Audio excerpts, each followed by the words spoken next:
Okay, this is going to be part 6. I'm trying to do it all in one marathon sit-down session for me. So this is edXL International A-Level Physics Unit 5, October 2024 at a popular request by many students on YouTube. Technically, I'm not needing this myself until June when my students are taking it, which means that I'm doing it for you guys. So if I'm doing it for you guys, what are you doing for me? I'm expecting you to like every single video you have watched of mine. No more watching and not liking. I do the same as you. I watch videos and don't like them. But it's not helping me with my A-level. This is your future. So to make this channel worthwhile, and I need to get more and more subscribers. I'm getting quite a few extras thanks to your help. So thank you for those of you who've been regular viewers, and do share it with your friends and spread the word. I think it's turning into quite a popular channel, and I need your help to make it even more popular. Okay? All right, as you can tell, I've been doing this for a long time, as in physics, and I'm near the end of my career in terms of full-time work, and this could be something that I could do to help students in the future who wants to waste all their learnt wisdom. Okay, so without further ado, question 19. In this question, it shows a spring balance, so it's to do with spring balances, springs, oscillations, no doubt. Okay, so what do they want you to know? They want you to say a scientist calibrated the spring balance. She added known masses. That means we know the force that is stretching them, and the force that's stretching them is due to the weight, mg. Yeah, and therefore we're going to use F equals kx, or k delta x, which is somewhere on your equation sheet to determine the extension. So we're going to calibrate it, and to make sure that we are getting the readings correct. Okay? So basically, the more the spring stretches means the greater the force must be. That's in essence what this is about. A mass of 550 grams was added to the balance, and the spring extended by 11.9 centimeters. So don't forget, you need to change that into meters. Okay, so we want to change the delta x into meters. That'll be 0.119 meters, and 550 grams, you need to change that into kilograms to be able to work out the weight in newtons, which will be the force. So that's what I put here. So once you know how to change all the units correctly, you can then work out the stiffness constant to see if it is about 45. Yeah, so is it about 45 newtons per meter? And you'll see that when we do the numbers, we get 45.3 to 3 significant figures. They want to know that it's about 45 newtons per meter to 2 significant figures. There you go, job done. First part, easy peasy. So some of these questions are much easier than others. I think the most difficult one so far mathematically has been the one with the specific capacity and the latent heat.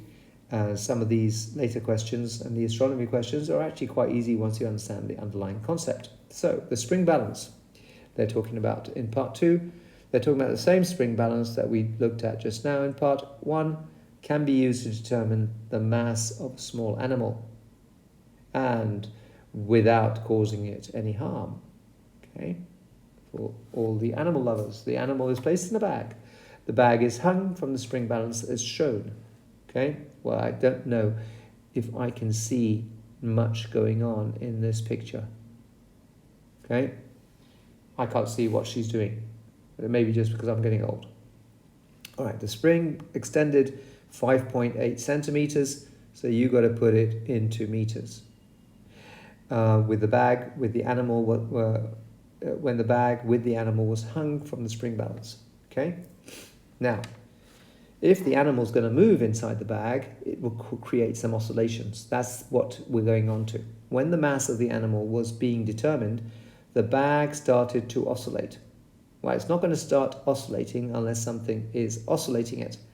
So the animal may be getting excited and bouncing up and down a little bit, and it oscillated with simple harmonic motion. Now remember, in earlier questions in this paper, simple harmonic motion means something.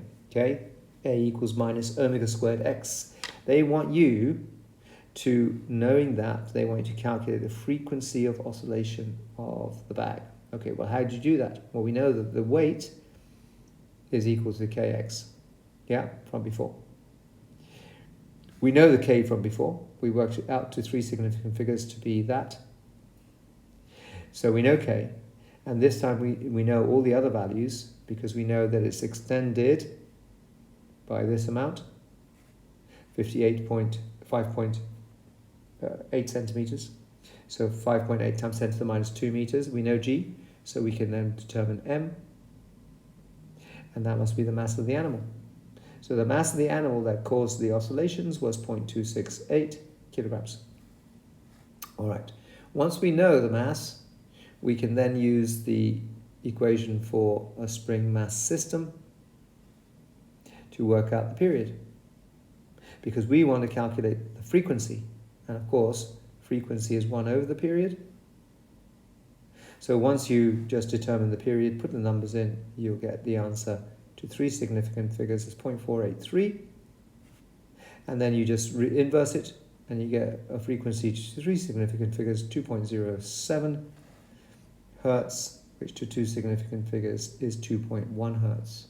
So we have calculated the frequency of the oscillations. Okay, now they're going to go on.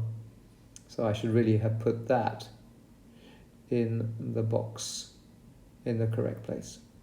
So I should have really put that here.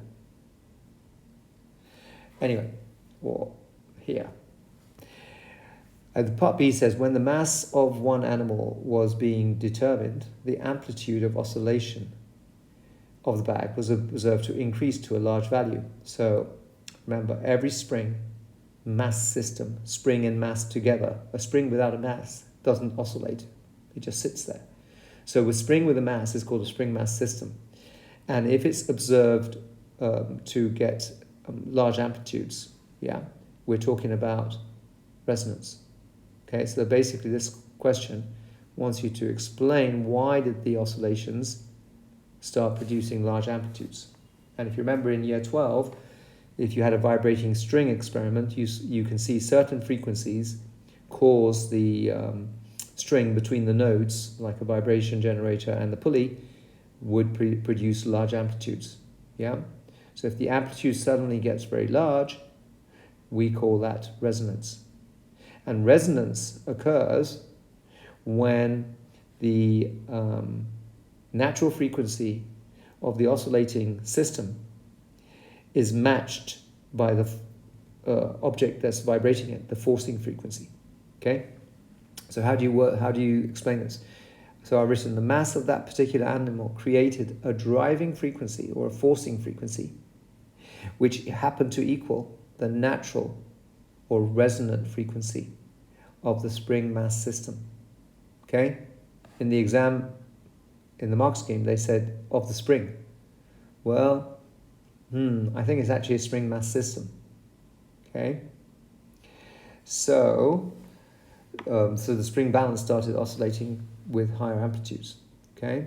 When this occurs, there is a very large transfer of energy.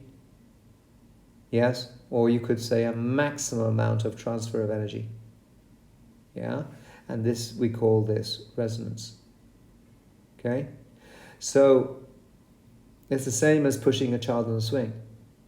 If you push the child at the wrong time, you will actually reduce the amplitude. But if you push the child when he's reaching his, when coming back to you where you're there to produce a periodic force, that will mean the periodic driving, forcing, or driving frequency will be equal to the natural frequency of the vibrating object. In the case of a child on a swing, you're putting the periodic force just at the right time. And certain weights will do that to springs and create a resonance effect. Okay, it happens with bridges as well. Okay, so now I don't know how many questions I've done, but I'm going to go to the next question, question 20. So question 19, I think I've done. Let me just go and have a look, see if I've showed you the mark scheme. There is question 19A and B. You can pause it, have a look at it, mark your own piece of work, see how many marks you think you deserve. And there's 19B about resonance.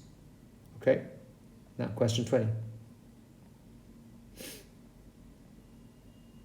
So question 20 says about the main sequence stars such as the Sun. They fuse hydrogen into helium. Okay, the Sun emits radiation with a peak intensity, which was that Wien's law again. So once you know the peak intensity, where it's the highest frequency is given as 6.1 times 10 to the 14 hertz. Now, when you're looking at Wien's law, you need to change the frequency into wavelength using V equals F lambda or C equals F lambda. Now, once you know that, you can then work out the temperature. Yeah? Because if you remember the equation, lambda T is a constant. And we know the temperature of the Sun is about we want to show that the temperature of the Sun is about 6,000 Kelvin. Yeah? That's one or two significant figures. Okay? All right. So we can use the peak wavelength, or we can work out the peak wavelength using this equation here. We've been given the frequency, put it in, and we know the speed of light, so we can work out what it is, and from that we can then use Wien's law to determine what this temperature would be, the corresponding temperature. Yeah, so we know lambda max. There's lambda max. We're going to put that into this equation, and it should equal the 2.898, which is the constant times 10 to the minus 3. You can then work out the temperature by changing the subject of the equation to make T the subject of the equation. Once you do that, you'll see that temperature is about 5,890 Kelvin, to three significant figures, which is equal to 6,000 Kelvin to one significant figure. Because if you're doing two significant figures, it would be 5,900. Okay, so that's how you can use Wien's law to determine temperature if you know the peak frequency that is emitting light at. Okay, then this is a Hertzsprung-Russell diagram, which is also in GCSE these days. When I was at university a long time ago, we did this at university because there was no astrophysics taught in schools, which is why I went to university to learn about stars. Okay, so the Hertzsprung-Russell diagram below is incomplete, yes. So remember the luminosity, the Hertzsprung-Russell diagram is a diagram where they put the luminosity as a ratio or a how much it is relative to the Sun. And the Sun is always 1, so it's always done relative to the Sun. So below 1, you can see it's 10 to the minus 2, so that's 100th, and then 10 to the minus 4. So it's not a linear scale. The same above, it goes up from 100 to 10,000, and then to 1,000,000. So it goes up in hundreds, and the temperature scale, is increasing in this direction. So as you go to the left, the temperature is higher, and you can see each square, if you like, on the graph, it's going up, doubling. So 2,500 on the right, then 5,000, then 10,000, then 20,000, then 4,000, 40,000. So the scale on the Hertzsprung-Russell diagram is non-linear. That's something you need to be aware of for Hertzsprung-Russell diagrams if you haven't been aware of it already. They want you to label the position of the Sun. Well, I told you the luminosity is where L equals 1, and the temperature of the Sun, which we just worked out, is about 6,000 Kelvin. And they want you to label it with a cross and an S. Well, there it is. There's the Sun. Okay, so once we've done that, we've got 1 mark. It then says, add to the diagram to indicate areas where the following stars are located. Main sequence stars, they kind of go in the green zone. Yes. I then deleted this bit here. I deleted this bit, because I wanted to show that the red giant stars were cooler, because they've cooled down because they stopped doing it. So it should probably be a little bit more to the right, and some of them may be in a 2,500 range. And the main sequence stars are burning hydrogen, whereas the red stars have expanded and cooled down a bit. So the green bit is I put in green is the main sequence. Red giants are top right and white dwarfs are bottom left. Yeah, so C is bottom left. White dwarfs are the remnants of stars, okay, that have lived their life and run out of fuel, and they kick off their outer layers and leave a core which is dense and gradually radiates heat into the surroundings. So we've done that, we got another 3 marks. And there's question 20, mark scheme, 20A part 2, and 20A part 3. Okay, putting the sun and then marking where the red giants should be, where the main sequence stars are, and where the white dwarfs are. So that's what we just went through. And now the last part is about what goes on inside a star, and this is a quality of written communication answer. Yeah, so whenever they have that, they put an asterisk, and they want you to concentrate on your ability to communicate clearly. And as I was telling my students today, that most marks are lost because students find it difficult to verbalize their understanding. So here is the content they want you to include. Yes. And you can have a look at it and stop the video. You get 4 marks for just bullet pointing some of these 6 points. Yeah. Or even they will only give you 4 marks for just stating facts. They will then give you 2 extra marks for if your answer shows a coherent and logical structure with clear linkages and fully sustained lines of reasoning throughout your answer. You then get 2 marks for how well you've communicated your understanding. So 4 marks for the content, 2 marks for clarity of the reasoning. Okay? However, I tell my students, if you have the ability to write all these 6 points down and you have reasonable English, you're likely to get the 6 marks anyway. So there's the answers. What's the question? The question says, explain the conditions that were required to bring about and maintain fusion. Okay, so there's 2 bits to it. Bring about, that means turning into a star, and then maintaining fusion. Okay, well, obviously that's to do with pressure, temperature, etc. Yeah, in the core of the sun. So what we're looking for is high temperature. Yeah, why? Well, the nuclei or protons, which are the positive bits, mostly 99% hydrogen, so it's protons, they must have high kinetic energy. And if they have high kinetic energy, they can approach each other closely enough, yeah, to overcome the repulsion that naturally exists between nuclei, because they're all positive, so there'll be electrostatic repulsion. Okay, so you need very high density in pressure, yeah, to create the conditions for high rates of collisions, yeah, because the more often they collide, the more the likelihood of nuclear fusion occurring, because they have to collide with a high velocity to overcome the repulsion and to get within 10 to the minus 15 meters of each other, where the strong force takes over. Okay, to create and to maintain fusion, yeah, energy will increase. So if you created it, you're adding energy in, so that will add to the kinetic energy, and it keeps the cycle going. Yeah, and that will keep the temperature high, because temperature is the mean kinetic energy of the particles. So we've looked at the mark scheme, and these are my bullet points to help you verbalize your understanding. It's your job to practice these kind of 6-mark questions so you can achieve as many marks as possible in the exam. Okay, so that's question 20. Let me just see how many questions are left.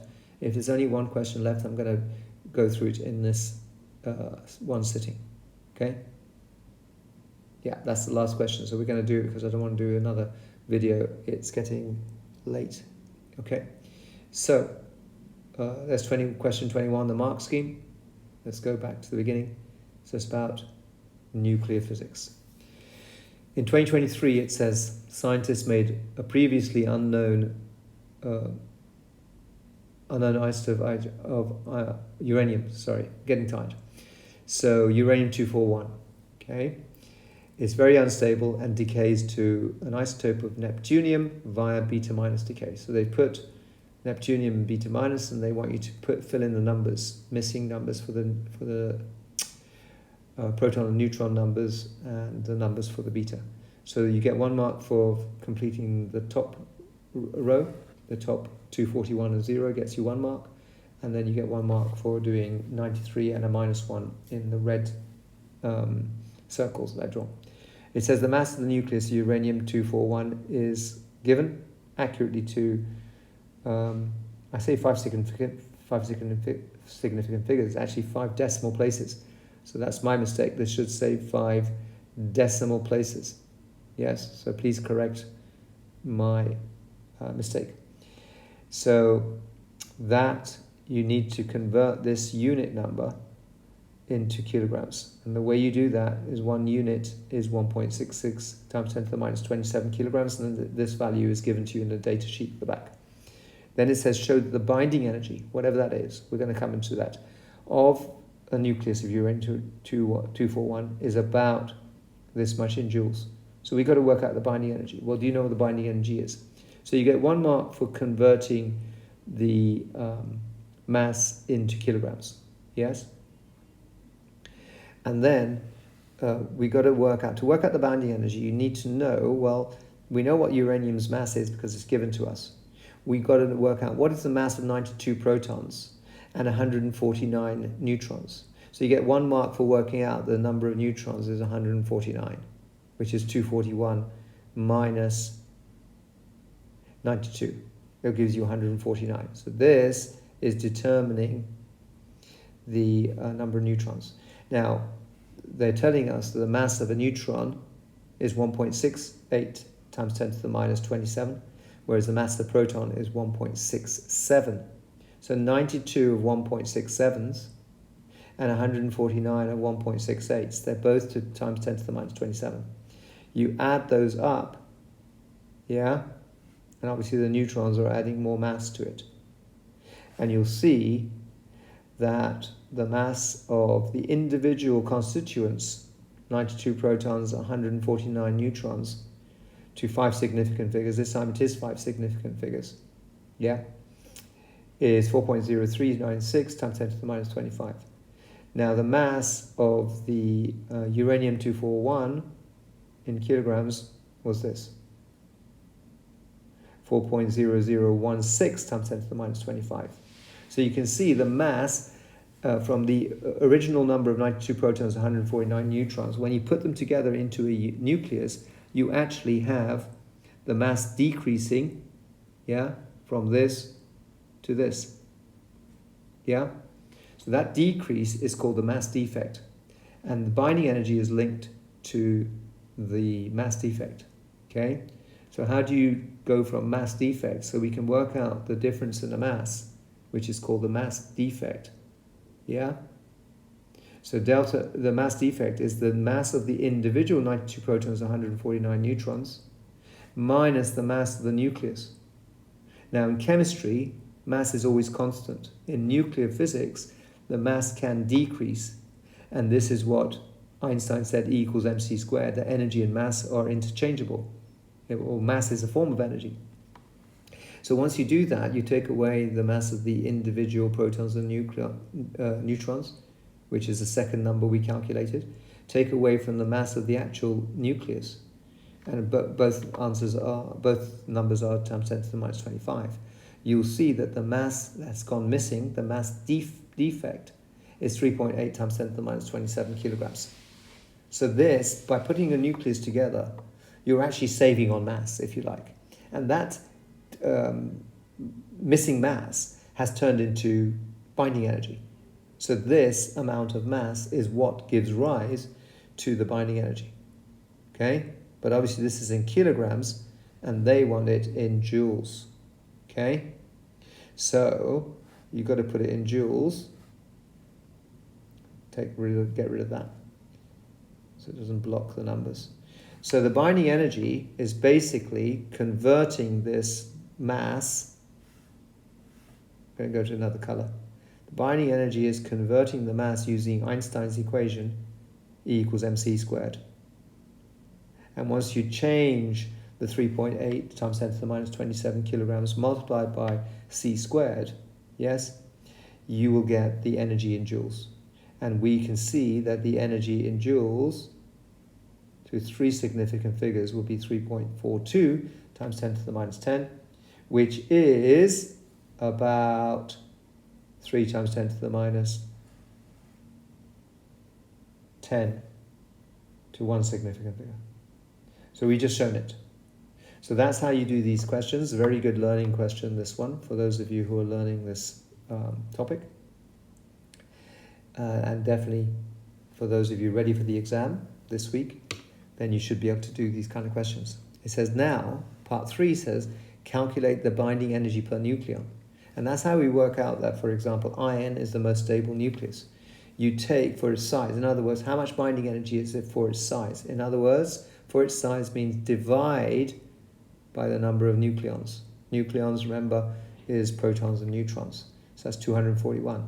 So if you do it in joules, you can get the binding energy in joules per nucleons, yes? So you just divide it by 241 and that would be joules per nucleon. But normally, for small objects, we don't use joules. You would first convert it into electron volts from joules. And to do that, you have to divide by 1.6 times 10 to the minus 19. And once you do that, then you divide it by 241. So in effect, you've got to divide the energy in joules by both to get into electron volts and to divide by 241 to get it per nucleon. And that's like a valid way of comparing which nucleon, for its size, is most energy efficient. In other words, which one loses the most mass from its constituent number of protons and neutrons. And this will give you 8.88 times 10 to the 6 electron volts. And they want it in mega electron volts, so you've got to change it either 8.88 or 8.9 to two significant figures, because they want it in mega electron volts, not electron volts. So if they put mega electron volts, you need to convert it. So that's another question done. And here is the mark scheme. So we've done 21A1, 21A2, and 21A3. Is there another bit to it? Yes, 21B. So 21B looks like it's to do with half-life. It says the half-life of this uranium is 40 minutes. That means every 40 minutes it halves. But in A-level, we need to use not half-life, we want to use what's called the decay constant. Yeah, because then we can do a logarithmic equation. And the decay constant is natural logarithm of 2 divided by the half-life. So divided by 40, and you can do it per minute, and you'll get a decay constant per minute. Okay, so it's like probability of decay in a certain amount of time. So you do it for uranium-241, and they want you to do it for uranium-242. Okay, and you do the same again, and you get the two decay constants. And it says initially, so it's just giving you facts. So I basically started doing my calculations because I knew what they were going to get at. Okay, so I worked out the lambda for each one, the decay constant, and it says here, this is the key bit that you need to read. Initially, a sample has the same number of uranium-241 atoms as to uranium-242 atoms. So that means N0, the initial number, is the same for both. Makes it easier. Okay? And it says that, so you've got the same number to start with, and the sample is left for a time of 30 minutes. Now, obviously, the uranium-242 is going to decay more quickly because it's got a half-life of 17 minutes, whereas the other one has a half-life of 40 minutes. Deduce whether the number of uranium-241 atoms will now be twice the number of uranium-242. So will it after 30 minutes? Now, so you've got to use this form of the equation, yeah? which is n equals n naught e to the minus lambda t. And first you do it for the 241, and obviously the starting point is n naught, and you put it in the decay constant that we worked out above. Yeah, so you put this number in to this equation, and you'll find out, if you know how to solve for this e number, yes, exponential number, so you've got to put it in your calculator. You need to make sure you know how to do that. You'll get 0.595 to 3 significant figures. That's how many will be remaining of the isotope 241. You then do exactly the same for the second one, and this time you're putting the second decay constant, which is there. And once you do that, you'll see the the number remaining for 242 was 0.294, and the ratio is about 2.02 if you divide one by the other, which is approximately 2. So it is about twice. So you should really go back to the question and say yes, and I didn't do that, but you should, will now be about twice. Will now be about twice. Yes? So you have deduced that the number of the uranium-241 atoms after 30 minutes will be about twice. And there you go. So well done to me, and well done to you if you've been watching and liking and sharing my videos. We have now finished the October 24 paper for Unit 5, as requested by a number of you. And I think that will be the last one I'm doing, because I've got loads of other papers to mark for my own students. And I'm going to be busy for God knows how long. Okay, well, thank you for watching. Do what I say. Like every video, share each video, tell me which country you're in, just so we get a community here. And help each other. If some of you know how to solve a problem, don't always leave it to me, because I will run out of time. Okay, thanks for watching. See you in the next video. Bye for now.